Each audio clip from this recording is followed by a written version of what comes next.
Good morning, everybody, and welcome to the Juniper Center Thrive Live, where we feature conversations about mental health and other things as well to try to normalize conversations about mental health because everybody is dealing with it, it seems like these days. So today's show is about something that's really been front and center for a lot of us. It certainly has been in my life and a lot of the folks that I work with. Certainly my whole team has been dealing with this. And we are going to be talking about working from home and the impact of working from home, because for some folks, it's been a panacea, and for other folks, not so much. So today, very excited to have Boomer Smith, who is the creator of Work From Home, the movie, a documentary that explores not leaving the house while holding down a job. And this is going to be coming out next year. So we'll talk a little bit about that. Outside of the documentary, Boomer is a husband, a father, an entrepreneur, and a practicing pastor. He's the creator of Righteous Oak Church podcast about servant leadership. I love that. And the founder of OK Boomer. I'm a boomer, so I think that's great. OK Boomer Productions, a digital media creation, branding, and social media management company. Welcome, Boomer Smith and everyone else, to the Juniper Center Thrive Live.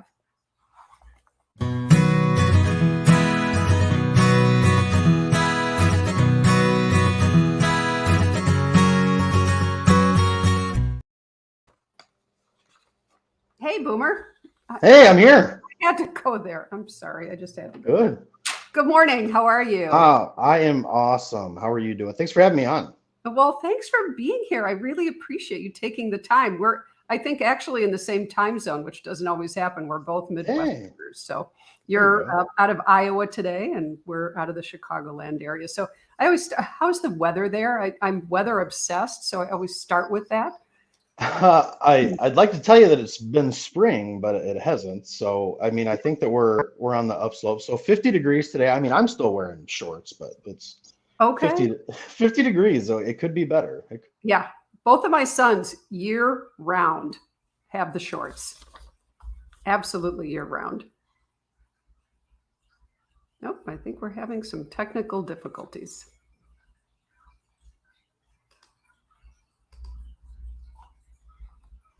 Deanna, do I still have you? Good morning, Margot. How are you? I think Boomer. I wasn't sure if it was me. No, we are both here. It looks like Boomer has frozen and is coming back.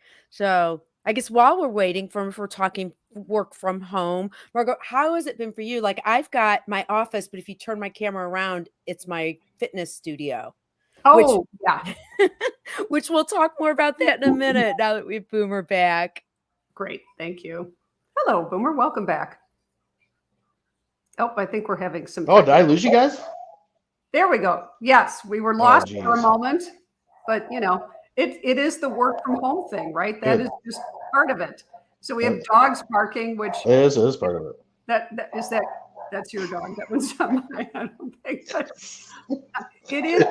it's what's been part of it. So we'll get into all of this. And Boomer, it looks like we're having a little bit of connectivity issues. But if you're joining us live today, folks, please feel free to let us know that you're here. We'd love to know if you're watching.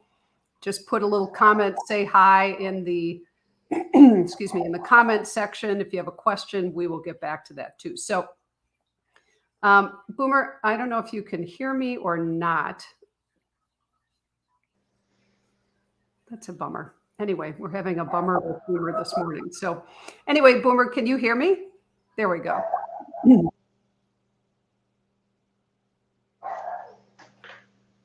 All right. Right? Throwing the toys. That's a good way to start. So Boomer, thank you for trying. Looks like we have Vera here. Good morning, Vera. Thanks for joining us. So Boomer, here's a question for you. In the movie, hello, Vera, nice to see you. In describing Work From Home, the movie, you said that the pandemic dystopia forced each house and family into its own reality show. What did you mean by that? So what did it look like for your family? I mean, I can certainly tell you what it looked like for my family, but what did that look like for your family, and what were you referencing? Hi, Anna. Oh boy, we're having a little trouble with Boomer. Deanna, why don't you come back on too? Okay.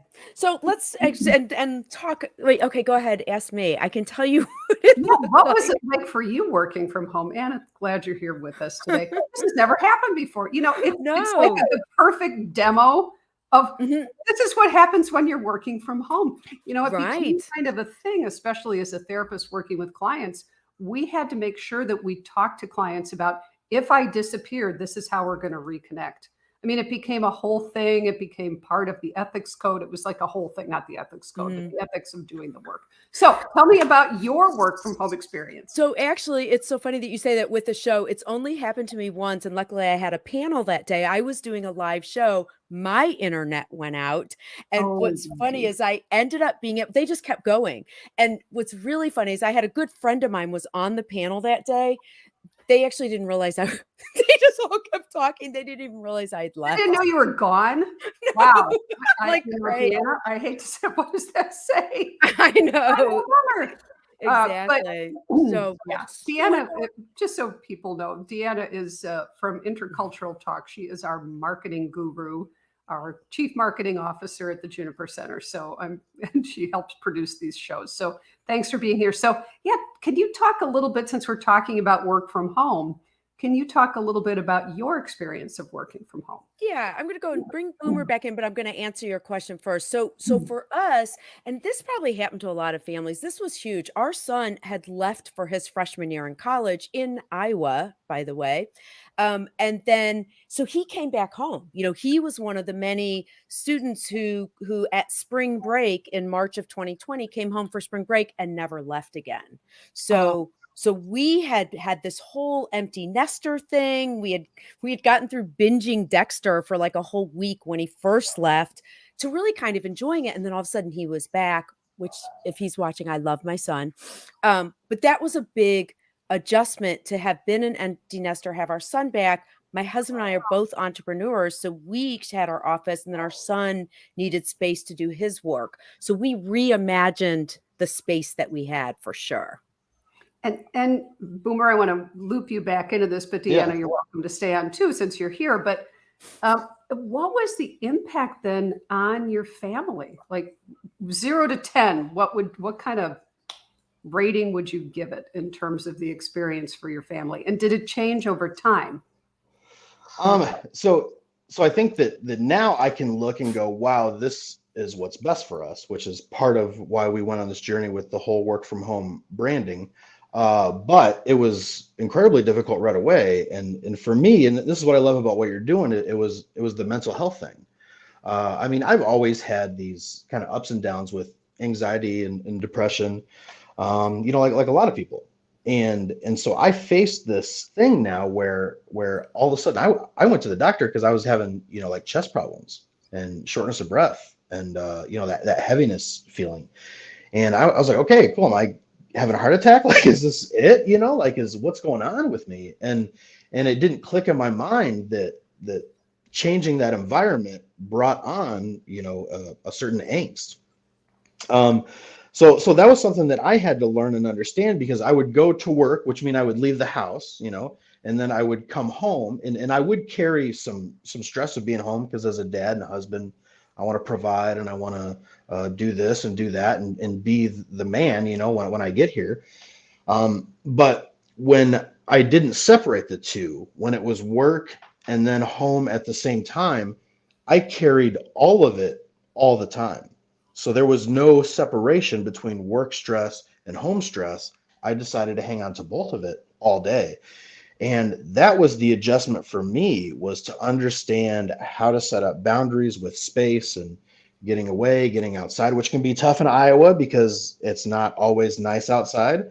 But our gym time too, COVID obviously was a big deal because you couldn't escape to the gym. You couldn't escape to the restaurant or go to a bar or anything like that. So we had to get creative and I guess get to know ourselves again, if that makes sense. It sounds weird to say as a 38-year-old, I was getting, we got to know each other in a different way too, So in the relational aspect, when you have 5 people, including these kids, getting to know each other again and getting to know each other relationally. I mean, it's wild, but if we do the work and we push together relationally, I think it makes us stronger.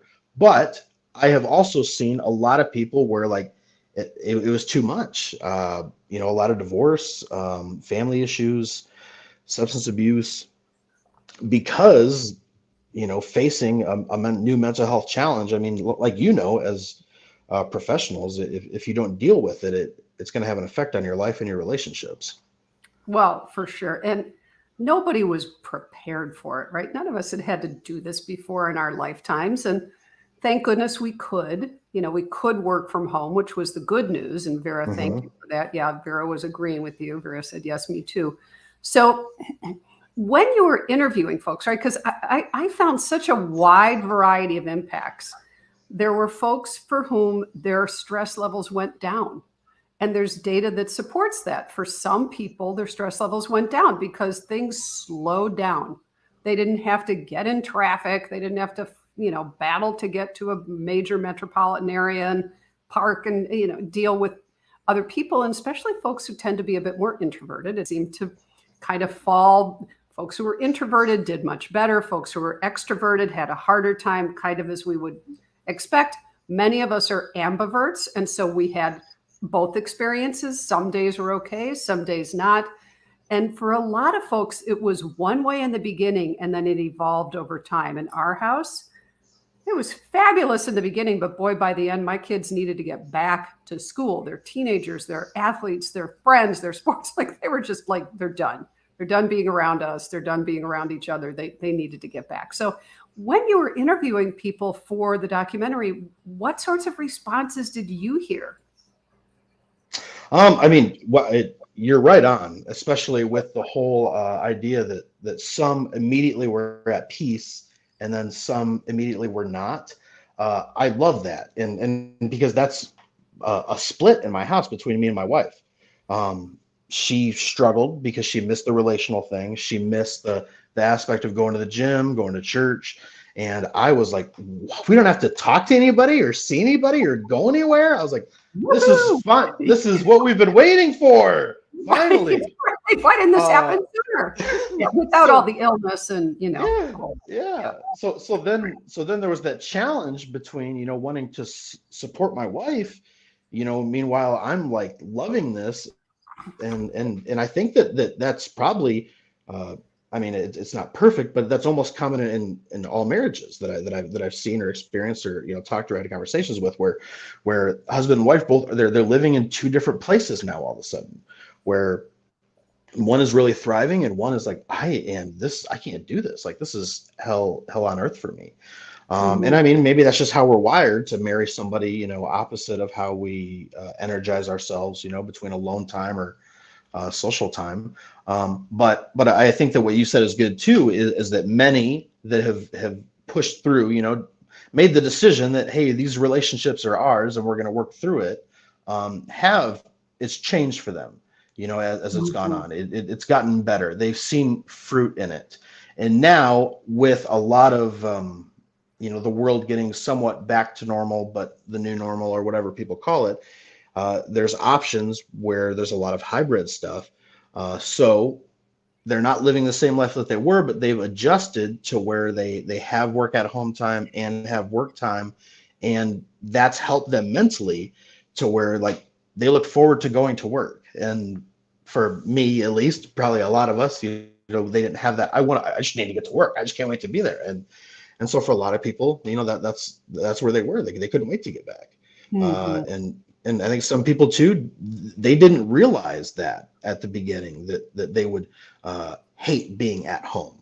You know, they didn't realize that they would long for the day when they can get back into a relationship with their coworkers and go to the office. And so, like you said, we can't prepare for it. So we don't know how our minds react. I mean, we don't know what we're capable of or how we react to things until they actually happen. Yeah. Well, so, and Vera said, and Vera, you are not interrupting at all. I appreciate you hopping in here. That Vera, you saying you developed more anxiety and depression once you stayed home, but also work in the office was overwhelming and stressful. Vera, that is 100% normal and so typical of what I heard from a lot of folks, that they developed stress and anxiety partly because of COVID and because of the fear of contagion and disease and all, when we're hearing about death and dying, and our freedom was so restricted, and we just had to stay home. That for most of us was just mind-bending, mind-boggling. Our brains were so not ready for that. Something like that if we have time to prep.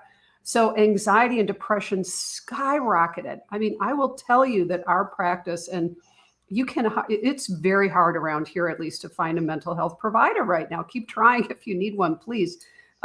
Because there were so many people reaching out because of the levels and stress and anxiety. So that's really normal. And also going back to work now, people are having a lot of stress and anxiety from that as well. I'm telling you, we have discussed this a lot in our team meetings. Both our clients, our therapists, and other folks in the world that we're seeing are having a hard time. First, it was hard being there, and now we're having to come back out into the world, and our brains have adapted, even if we didn't like it, even if it was hard. So going back into an environment with a lot of people, what I keep hearing from folks, and this is what the very early research is saying, is that people's sensory systems are feeling so overwhelmed that we just got so accustomed to our worlds being so much smaller. And so now there's this bombardment of input, of other voices, of other activities. So Vera, I think you're right in with other folks. So Boomer, what did you hear from people that really surprised you when you were talking to folks? Like, wow, I didn't see that coming. Yeah, I think that probably it was that a lot of the people that thought they would like to work at home, that thought that that's what they wanted, realized, and a lot of it has to do with mental health, that this isn't as for me as I thought it was. Mm-hmm. And who I can't speak for everybody, but some of it I think has been just making that adjustment. It's not easy to make adjustments in our lives, huge changes, and adapt to them. Like, when do I brush my teeth? When do I take a shower? How do I put clean clothes on every day when I'm outside of my routine? And I mean, it might seem foolish to some people, but that's a legitimate adjustment on when I do those things. Absolutely. And so that shocker of that, I always wanted to be at home, and now I am, and this isn't what I thought it was. I think that surprised me, because I always wanted to be at home. So I loved the idea of being at home. It did shock me, though, that it was as challenging as it was to make that adjustment, though, as well. So I mean, maybe that shock is really the same, for me as well, that I didn't know that there was going to be that big of an adjustment. And it does seem so weird to probably say or hear for some, but the idea of brushing your teeth and taking a shower and clean clothes, it's insane how that can be hard for us to grasp when our routines are off. But I'm sure you've probably, heard stories, like that as well, because that stuff also can contribute to our own depression when we aren't taking care of ourselves. Our house is dirty and messy, and it's wild how our minds work. It is very well. Yes. Yes, indeed.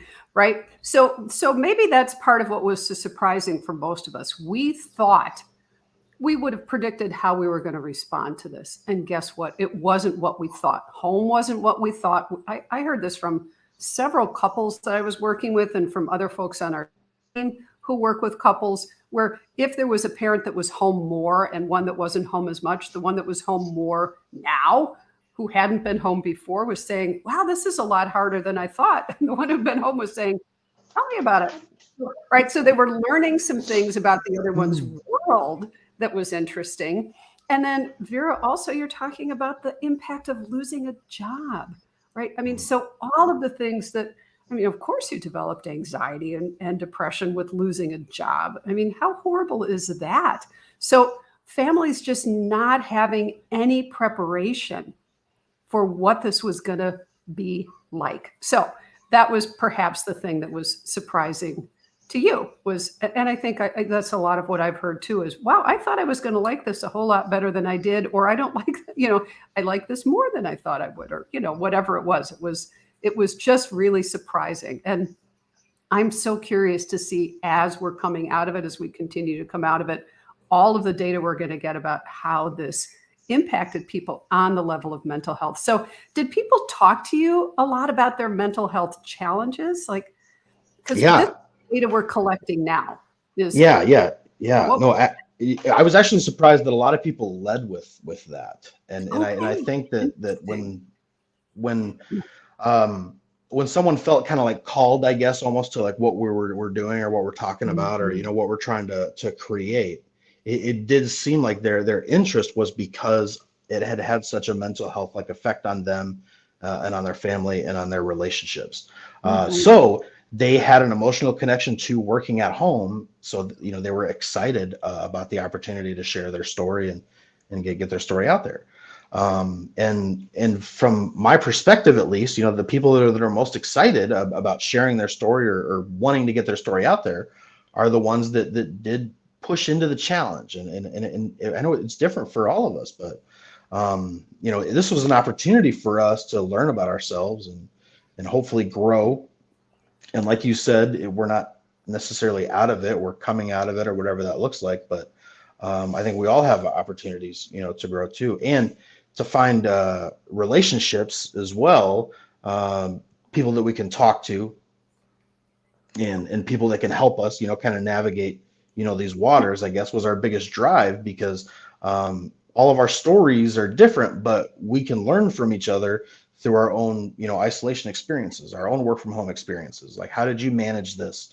How does this work for you? And I think that's why we wanted to take on this project so much, because yeah, there's fascination through some of these stories, people setting up offices in their garages, and these lifestyles that people have now adopted because of working at home.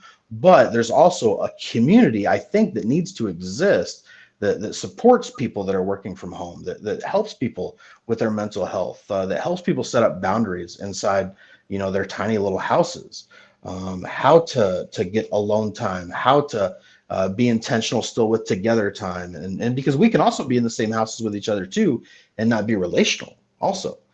So some of it also might just be like, we just assume that we're relational because we live together. But I mean, that's something that all of us can look at as well. Like, what is relational look like? Does it look like Yeah. sitting in front of the TV? Does it look like going outside? And the connection with our families, hopefully, become stronger because we're pushing through, all these challenges. And like I said, though, some are thriving through the challenge, through a roller coaster of a lot of things, and some, their families have been really destructed, too, because of all that time together. Yeah, for sure. So unfortunately, there's, I mean, I guess that's the story of all of the 2020 whatever, is that we've Right. seen a lot of good, and just a lot of, a lot of hurt, and a lot of bad, Yeah, too. right. And it was such a mix, and not everybody's story was the same, not everyone's experience was the same. Mhm. So are there any stories from the folks that you interviewed that really stick out for you? Like, boy, this person, their story stuck with me. That really affected me. Um, I mean, there's a gal that I mean, this several people did this, but specifically put, took her office and moved it into the shed out in the yard, and I mean, it really nice, like, it's nice, like a nice setup. But in their story, her husband lost his job, and then she took on a job. So it was this complete role reversal, which just kind of fits like when we were talking about that she was the stay-at-home parent, now still at home, obviously, but then she stepped in this role as the breadwinner, as they say, or the one that financially took care of things. And just the idea there too on how that affected their relationship and their marriage, and how the challenges, that he as the husband had to go through, to, I don't know if it's pride, or whatever. Like I'm not the professional as far as all the emotional stuff goes, but I mean, that's challenging for a lot of husbands to have to step back, from that role. Mhm. And then for her as the mom, then to take on an entrepreneur role, as well, and take on a full-time office job as well, and to do that is, it's fascinating, because, as a lot of stay-at-home moms, some stay-at-home moms, nowadays still it was more common where they never had a job in their life. That was it. They went to school and they graduated, got married and had kids, and so to see somebody that's never had a job before in their life take on this full-time job role and entrepreneur role, and it's almost like there's probably hidden potential in a lot of people maybe that was just waiting for this opportunity to come out, too. Right. So, I think, and Vera had another question about those who didn't struggle as much, that the folks who were able to keep their mental health together. There are so many variables that go into that. Where were they in their lives before then? So perhaps this mom or this woman, this wife that you're describing, maybe she didn't struggle as much because she felt like she could do something. She felt like she had an opportunity potentially in her life. And while it was hard, I'm sure that was a huge shift. There was probably anxiety around, oh my gosh, all of a sudden I have to be a working person and all of the finances now fall in my lap. I mean, I can't imagine that was a small thing. But there were several variables that seemed to go into that. What was their state of mind before COVID? Were they able to continue some sense of normalcy during the pandemic? What kind of family life did they have? What kind of internal resources did they have? Did they tend toward anxiety and depression anyway? Were they able to keep a job? Were their finances all right?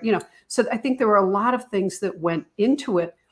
And the folks that I talked to who seemed to do better were the folks who were less extroverted, kind of like the difference between you and your wife, the folks who were more okay with being home, the folks who were a little more introverted seemed to do better.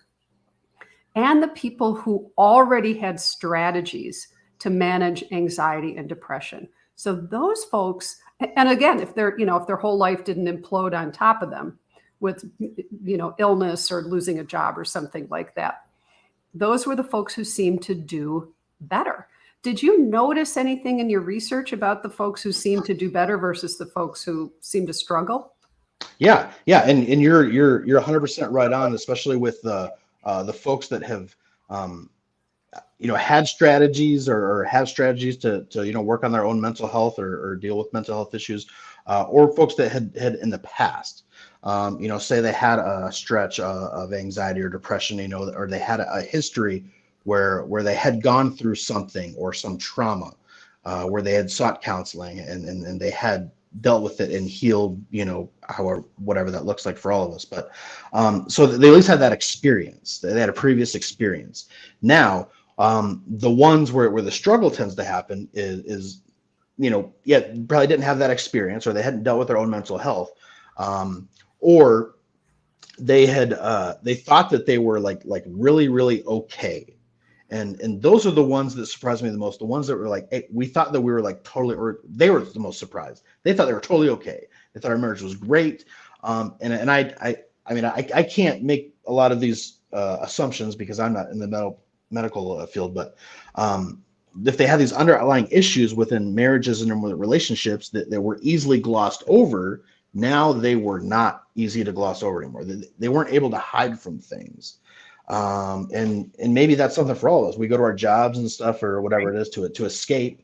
But now if you're here in the house, what was so easy to hide before now is not. It's not so easy to hide. So I think that, I've learned a lot just by talking to you folks in the hour or so that I've talking to you both, but because I don't have that mental health connection, but everything that you're talking about it matches up so well. If we have strategies, to handle things, or if we've experienced it, then yeah, it seems like we're able to face this better, which should be a call for all of us, because, God forbid anything like this happens again or something else happens again, and if we have, a place to, grow mentally and emotionally and spiritually, too, then hopefully that challenge isn't as much of a blow. So I think you're a genius.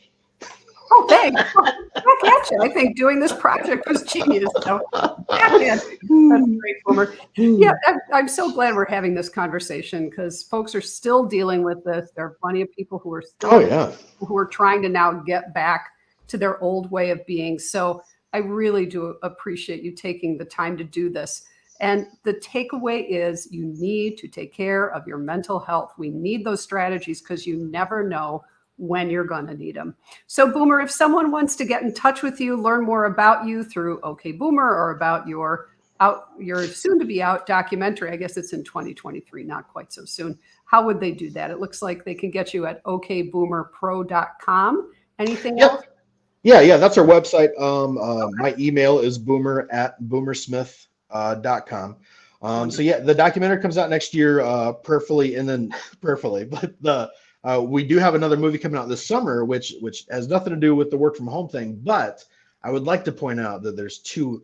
The entire movie itself was filmed inside one house, never left the house, and it's two actors playing 10 different characters in total.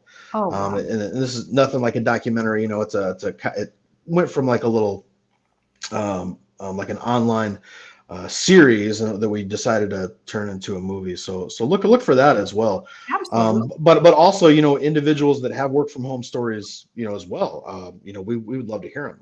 With our podcast and everything, we want to get these messages and these stories out there because if we are still in work from home environments, we might not be as social and we might not have as many interactions with people. So that's right. Podcasts, and I mean, this is a way for us to connect and have relationships without hanging out with each other, I guess. Exactly. I love that. That's wonderful. Well, thank you so much, Boomer Smith, for joining us.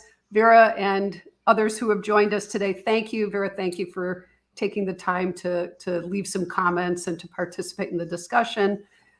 All of you, be well. I hope you are able to enjoy the rest of your day. Please look for Boomer's work. Look for the movie coming out this summer, and then the one on working from home will be out next year. Boomer Smith, thank you so much.